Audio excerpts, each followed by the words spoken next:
Vande Mataram, Vande Mataram, Vande Mataram,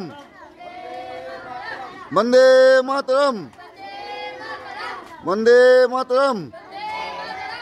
salute. जय हिंद, जय हिंद। नेताजी सुभाष अमर रहे। नेताजी सुभाष, नेताजी सुभाष, नेताजी सुभाष।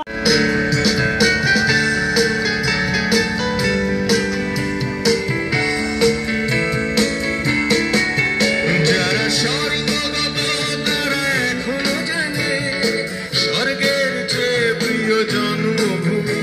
এসো স্বদেশ প্রতি মহাদীক্ষালোভী সেই মৃত্যুঞ্জয়ীদের চরণ চুমি। যারা স্বর্গগত তারা এখনো জানে স্বর্গের চেয়ে প্রিয় জন্মভূমি। এসো স্বদেশ প্রতি মহাদীক্ষালোভী সেই মৃত্যুঞ্জয়ীদের চরণ চুমি। যারা জীর্ণ জাতির মুখে জাগালো আশা মৌনমলিন মুখে ফোটালো ভাষা। যারা জীর্ণ জাতির বুকে জাগালো আশা মৌনমলিন মুখে ফোটালো ভাষা। আজ রক্ত কমলে গাথা, আজ রক্ত কমলে গাথা মল্লখানি বিজয় লক্ষ্মী দেবে তাদেরই গলে। মুক্তির মন্দির সোপান তলে কত প্রাণ হলো বলিদান লেখা আছে অশ্রু জলে। মুক্তির মন্দির সোপান তলে কত প্রাণ হলো বলিদান লেখা আছে অশ্রু জলে। আরেকবার একসঙ্গে। মুক্তির মন্দির সোপান তলে কত প্রাণ হলো বলিদান লেখা আছে অশ্রু জলে, লেখা আছে অশ্রু জলে, লেখা আছে অশ্রু জলে।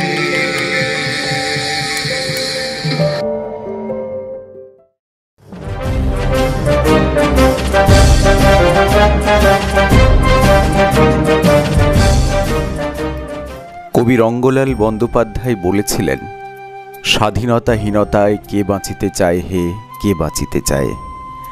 পরাধীনতার গ্লানি বারবার বিপন্ন করেছে ভারতীয়দের। ব্রিটিশ শাসন, শোষণ আর পীড়নে বিধ্বস্ত হয়েছে ভারতীয় জনজীবন। তাদের বুট আর বুলেটে ক্ষতবিক্ষত হয়েছে ভারত আত্মা। পাশবিক পীড়ন আর ঘৃণ্য শাসনের নজির তৈরি করেছে সাম্রাজ্যবাদী ইংরেজ। কিন্তু তারা স্তব্ধ করে দিতে পারেনি ভারতবাসীদের প্রতিবাদী কণ্ঠ। মুক্তির মন্দির ও সোপানতলে দাঁড়িয়ে কত দুঃসাহসী তরুণ প্রাণ দিয়েছে দেশ জননীর বেদি মূলে। তারা আত্মহুতি দিয়েছেন, শহীদ হয়েছেন বীর বিক্রমে। রক্তাক্ত বিক্ষত শরীরেও আর্তকণ্ঠে ঘোষণা করেছে, এ মাটি আমার মাটি, মাটির দখল ছাড়ব না। শাসক তুমি যতই মারো, তোমার কাছে হারব না। গুলি চলেছে আবার, ঝাঁঝরা হয়েছে তাদের শরীর।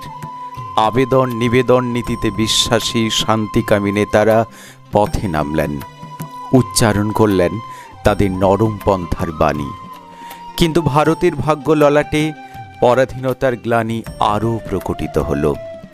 এদিকে হিংস্র ইংরেজ পাখি মারার মতো মানুষ মারতে থাকে। মুড়ো ম্লান মুখ ভারতীয়রা অপেক্ষা করতে থাকে কখন এক দেবতা বা অপদেবতা এই সংকট থেকে মুক্তি দেবেন। বাঙালির অপবাদ আছে, বাঙালি কাঁদুনে জাত।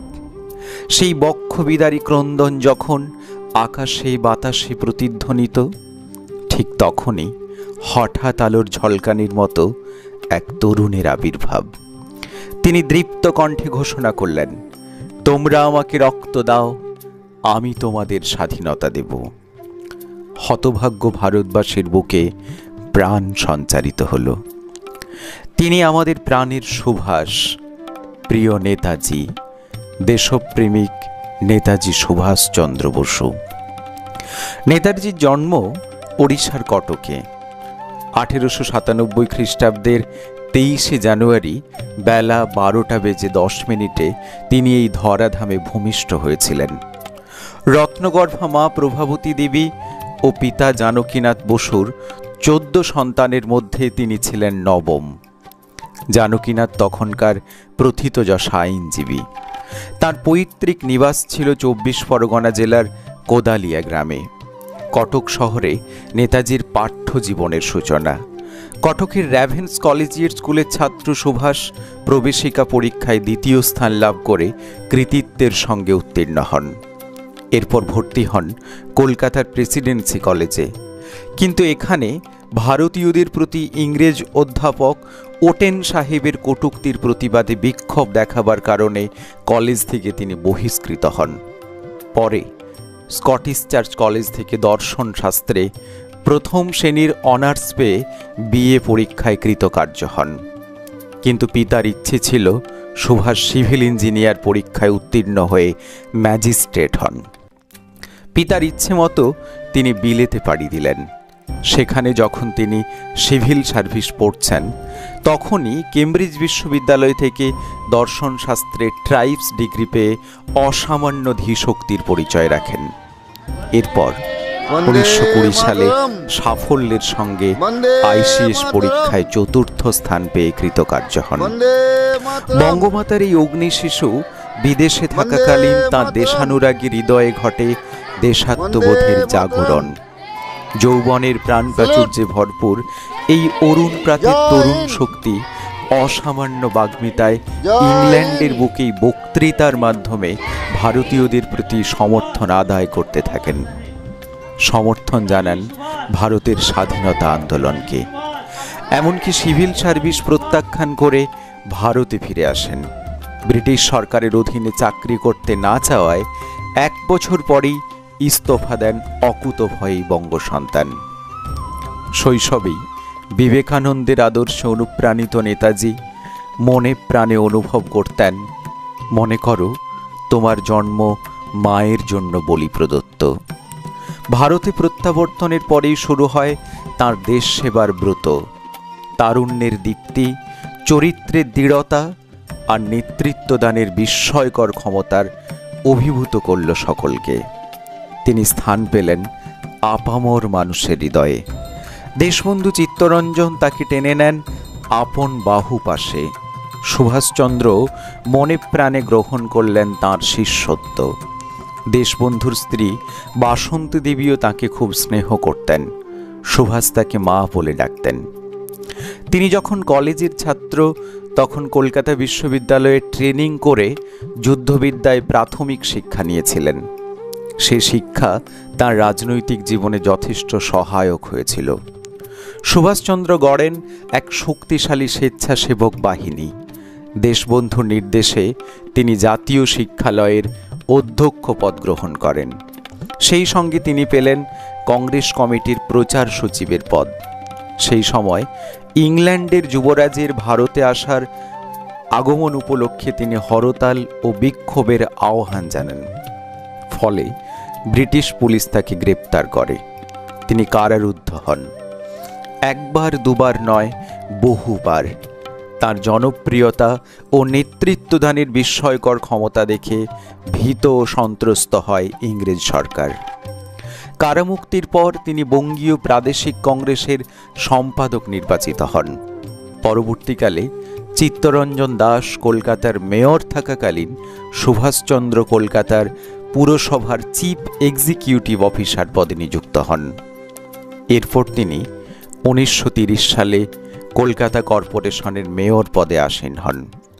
1937 সালে নেতাজি তার সেক্রেটারি তথা অস্ট্রেলিয়ান যুবতী এমিলির সঙ্গে বিবাহ বন্ধনে আবদ্ধ হন। এরপর 1942 খ্রিস্টাব্দের 29 নভেম্বর তাদের একমাত্র কন্যা অনিতা বসুর জন্ম হয়, যিনি বর্তমানে জার্মানিতে থাকেন। দেশবন্ধু চিত্তরঞ্জন ছিলেন স্বরাজ অর্থাৎ পূর্ণ স্বাধীনতার সমর্থক। নেতাজিও ছিলেন একই মত ও পথের পথিক। তিনি মনে প্রাণে বিশ্বাস করতেন স্বাধীনতা কেউ দেয় না, ছিনিয়ে নিতে হয়। ব্রিটিশ সরকারের সঙ্গে আলাপচারিতার মাধ্যমে যে স্বাধীনতা পাওয়া যাবে না তা তিনি বিলক্ষণ অনুভব করেছিলেন।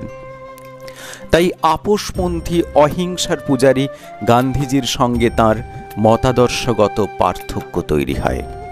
1938 ও 1939 খ্রিস্টাব্দে নেতাজি হরিপুরা ও ত্রিপুরীতে নিখিল ভারত কংগ্রেস কমিটির সভাপতি পদ অলঙ্কৃত করেন। ত্রিপুরী কংগ্রেসে গান্ধীজির স্নেহধন্য পট্টভি সীতারামাইয়াকে পরাস্ত করে দ্বিতীয়বারের জন্য তিনি কংগ্রেস সভাপতি নির্বাচিত হন। গান্ধীজির বিরোধিতা সত্ত্বেও সুভাষকে সভাপতি নির্বাচন তার অসাধারণ জনপ্রিয়তারই প্রমাণ দেয়। তিনি ছিলেন চরমপন্থীদের অগ্রনায়ক। তার সভাপতি নির্বাচনে নরমপন্থীরা বিক্ষুব্ধ হলে তিনি অসন্তুষ্ট হয়ে কংগ্রেস ত্যাগ করে 1939 খ্রিস্টাব্দের 3রা মে ফরওয়ার্ড ব্লক বলে একটি নতুন সংগঠন তৈরি করেন। সমগ্র জাতিকে স্বাধীনতা অর্জনের পথে নতুনভাবে দীক্ষিত করতে চাইলেন। ইতিমধ্যে শুরু হয় দ্বিতীয় বিশ্বযুদ্ধ। জার্মানির প্রবল পরাক্রমে ব্রিটিশরা তখন দিশেহারা।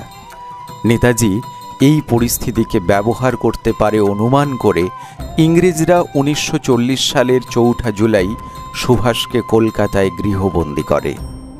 কিন্তু নেতাজি ছিলেন স্বাধীনতার অনির্বাণ শিখা। তিনি ছিলেন অপ্রতিরোধ্য, দুর্দমনীয়। তাই দুর্ধর্ষ ইংরেজকে পরাস্ত করতে গেলে এটাই ছিল মোক্ষম সময়। কিন্তু কোথায় সেই শক্তি, কোথায় অস্ত্রবল? তাই সকলের চোখকে ফাঁকি দিয়ে কাবুলি হওয়ালের ছদ্মবেশে 1941 সালের 17 জানুয়ারি দেশ ত্যাগ করেন সুভাষচন্দ্র বসু। ভারত থেকে পৌঁছান আফগানিস্তানের কাবুলে। তার ভারত ত্যাগ ও অজ্ঞাতবাস যেন এক রোমাঞ্চকর ঔপন্যাসিক কাহিনী। এ যেন জীবনের এক বর্ণময় অধ্যায়। কাবুল থেকে তিনি রাশিয়ার মস্কো হয়ে পৌঁছে যান জার্মানির বার্লিনে। জার্মানি ও ইতালিতে চলতে থাকে শক্তি সংগ্রহের প্রচেষ্টা। জার্মান চ্যান্সেলর হিটলারের সমর্থন আদায় করেন। এরপর জাপান প্রবাসী বিপ্লবী রাসবিহারী বসুর অনুরোধে 1943 খ্রিস্টাব্দে সাবমেরিন এবং ডুবোজাহাজে করে তিনি জার্মান থেকে জাপানে আসেন। সেখানে প্রবাসী ভারতীয় এবং জাপানে হাতে বন্দী ভারতীয়দের নিয়ে গড়ে তোলেন আজাদ হিন্দ বাহিনী। সুভাষচন্দ্র হন সেই বাহিনীর সর্বাধিনায়ক নেতাজি। রাজনৈতিক গুরু চিত্তরঞ্জন দাস এক সময় তাকে বলেছিলেন, যাও বীর, যুদ্ধ করো। নেতাজির মর্মে প্রবেশ করে সেই বাণী। গুরুর নির্দেশ অক্ষরে অক্ষরে পালন করেন তিনি। যোগদান করলেন সশস্ত্র বিপ্লবী আন্দোলনে। ব্রিটিশ সিংহের বিরুদ্ধে অস্ত্র ধরে আজাদ হিন্দ বাহিনী। ব্রহ্মরণাঙ্গনে ডিঙিয়ে অসম, কোহিমা, মণিপুরে ভারতের মাটিতে জাতীয় পতাকা উত্তোলন করেন আজাদ হিন্দ বাহিনী। তিনি ডাক দিলেন, দিল্লি চলো। বলিষ্ঠ কণ্ঠে ঘোষণা করলেন, তোমরা আমাকে রক্ত দাও, আমি তোমাদের স্বাধীনতা দেব। এই অমোঘ বাণী সফল করার জন্য আপ্রাণ চেষ্টা করলেন। বাহিনীকে নির্দেশ দিলেন, ভারত ডাকছে, রক্ত ডাক দিয়েছে রক্তকে, উঠে দাঁড়াও, আমাদের নষ্ট করার মতো সময় নেই। অস্ত্র তোলো, যদি ভগবান চান তাহলে আমরা শহীদের মৃত্যুবরণ করব। দেশের মুক্তি সংগ্রামে কেবল পুরুষ নয়, নারীদের অংশগ্রহণও যে সমান জরুরি তা তিনি মনে প্রাণে বিশ্বাস করতেন। তাই তিনি গড়ে তুললেন ঝাঁসির রানী ব্রিগেড, যে বাহিনীর নেতৃত্ব হিসেবে তিনি নির্বাচন করেন সিঙ্গাপুরে কর্মরত চিকিৎসক ডাক্তার লক্ষ্মী স্বামীনাথন বা লক্ষ্মী সায়গলকে। এটাই ছিল এশিয়ার প্রথম নারী বাহিনী। নেতাজির ডাকে প্রায় ১৫০০ জন নারী এই বাহিনীতে যোগদান করেন। সিঙ্গাপুর, ব্যাংকক, রেঙ্গুন, বার্মার জঙ্গলে এই বাহিনীর প্রশিক্ষণ চলত। নেতাজি ছিলেন সেই বাহিনীর প্রধান নেতা এবং এই বাহিনীর হাতে তিনি তুলে দিয়েছিলেন রাইফেল, বন্দুক, পিস্তল, টিম গান, গ্রেনেড প্রভৃতির মতো যুদ্ধাস্ত্র।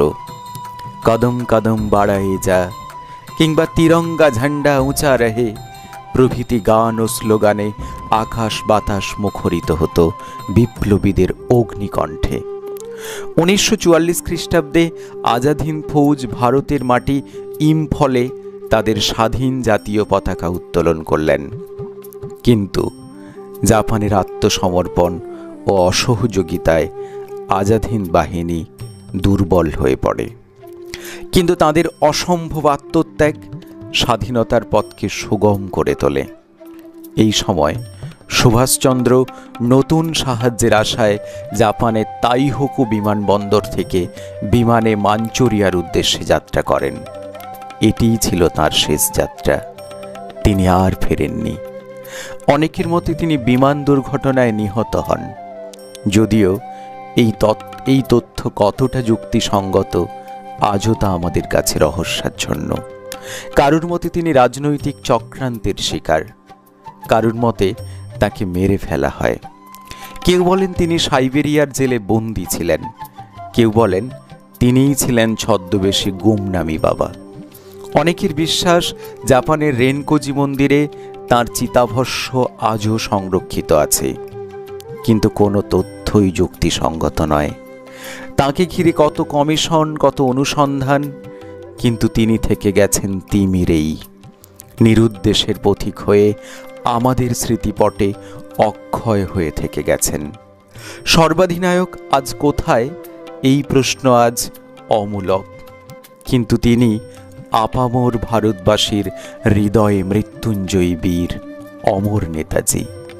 তার আপোষহীন সংগ্রাম, মহান আত্মত্যাগের ফল কাঙ্ক্ষিত স্বাধীনতা, যা ছিল তার ধ্যান জ্ঞান স্বপ্ন। আজকের এই বিশেষ দিনে ফুলে মালার বহর হয়তো তার প্রতিকৃতিকেও ছাপিয়ে যাবে, কিন্তু একটা প্রশ্ন বারবার আমাদের হৃদয়ে উদ্বেলিত করে। আমরা কি তার স্বপ্নের ভারতবর্ষ গড়ে তুলতে পেরেছি?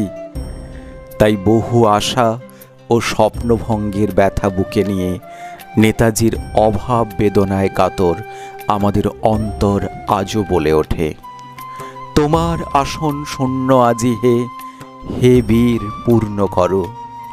এই মহান নেতার 128তম জন্মদিবসে বাংলা ও বাংলা চ্যানেলের পক্ষ থেকে আমরা জানাই বিনম্র শ্রদ্ধা।